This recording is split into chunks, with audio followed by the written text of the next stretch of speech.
Look at your dog, the one asleep on the couch right now, the one that rolls over for belly rubs, loses its mind over a tennis ball, and runs from the vacuum cleaner like it's a monster. Now picture a wolf, a wild predator strong enough to bring down an elk, smart enough to coordinate a hunt across miles of frozen forest.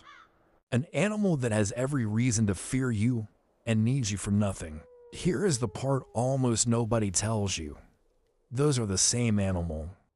Not cousins, not distant relatives that split millions of years ago. The same species. Your dog and that wolf could have puppies together, and those puppies could have puppies of their own. By every test biology uses to draw the line around a species, the thing curled up at your feet is a wolf. So how did a creature built to survive without us, built in some ways to avoid us, end up sleeping in our beds? The answer is one of the strangest things that ever happened to a wild animal. And it did not begin the way you think. It did not begin with us taming them. It began with them choosing us. Start with how strange this really is. There is no other animal on Earth that comes in shapes this different, while staying a single species. A Chihuahua you can hold in one hand, a Mastiff that outweighs a grown man, a Greyhound built for speed, a Bulldog built for almost nothing at all. Floppy ears, curled tails, flat faces, coats in every color and pattern. If you dug their skeletons out of the ground, knowing nothing, you would swear you were looking at a dozen different creatures. And every single one of them traces back to the same wild ancestor, one predator, one gray wolf, somewhere in the deep past that started down a road no other wolf had taken. The question is how? How do you get from a wolf, cautious, dangerous, wild, to a poodle? For a long time, the story everyone told was simple, and it was probably wrong. The old story went like this. Early humans found a wolf den, took the cuddliest pups, raised them by the fire, and slowly bred them tame. Humans as the masters, wolves as the clay. But the more scientists looked, the less sense it made. Raising a wolf pup does not give you a dog. People have tried, many times. You can hand feed a wolf from birth, sleep beside it, give it everything, and at the end you still have a wolf. Worried, independent, wired to leave. Taming one animal in one lifetime changes the animal. It does not change its children. The wildness comes right back. So if we did not sit down and tame them, what actually happened? The likeliest answer flips the whole story around. We did not choose the wolves. The wolves chose the easiest meal they could find. US, picture a human camp tens of thousands of years ago, where humans live. Humans leave waste, bones, scraps, the leftovers of every hunt, piling up at the edge of the firelight.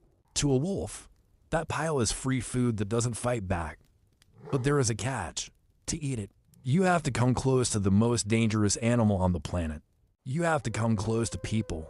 Most wolves couldn't. The fear was too strong. They kept their distance and stayed wild.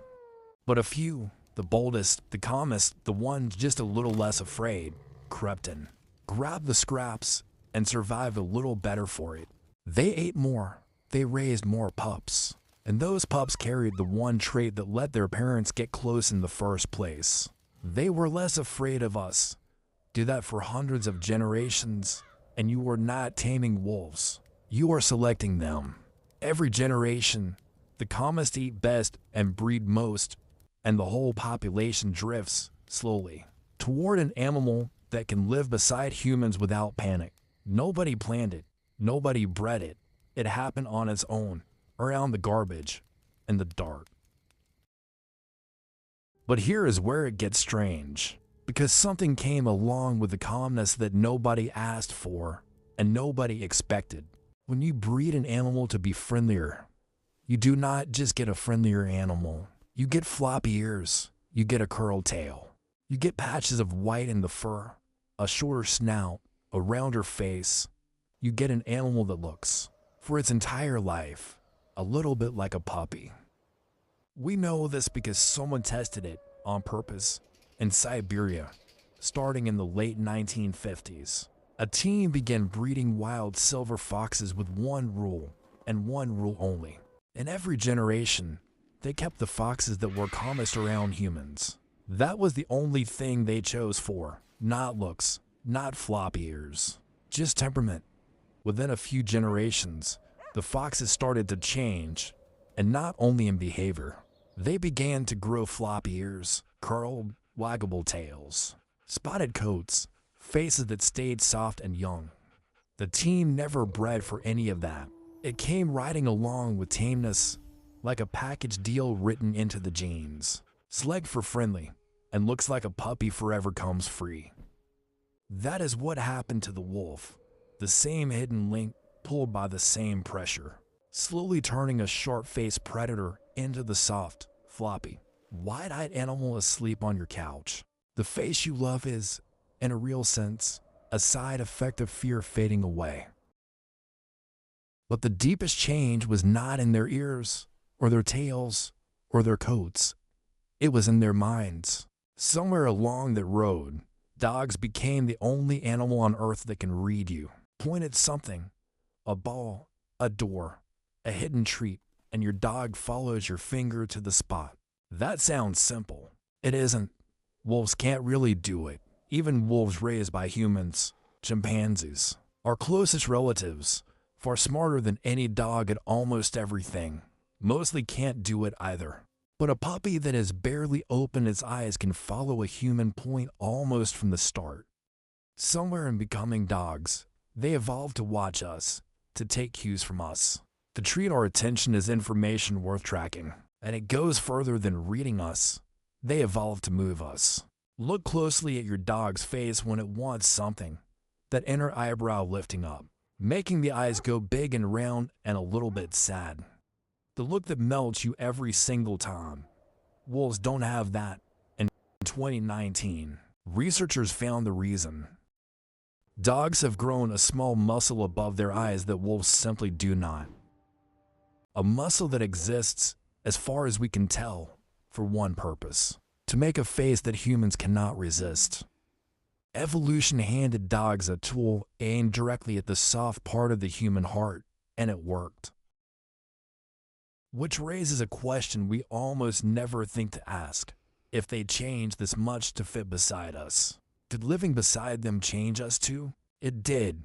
When you look into your dog's eyes, and your dog looks back, both of your brains release oxytocin, the same chemical that floods a parent looking at their newborn child. The exact bonding loop that ties a human family together.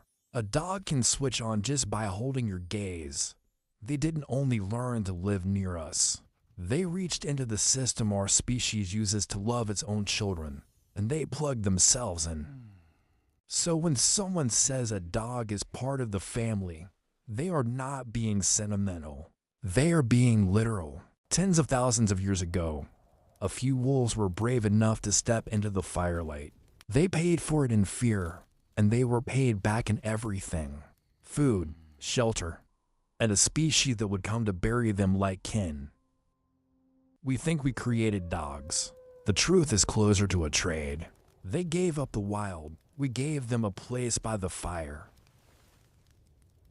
And somewhere in that long, slow exchange, a predator and a primate became something neither could have been alone. So look at your dog again. The belly rubs, the tennis ball, the panic at the vacuum cleaner. None of it is an accident, and none of it is weakness.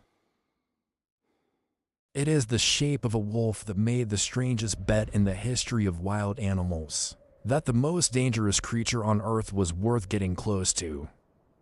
It was right, and it has been lying at your feet in the warm ever since.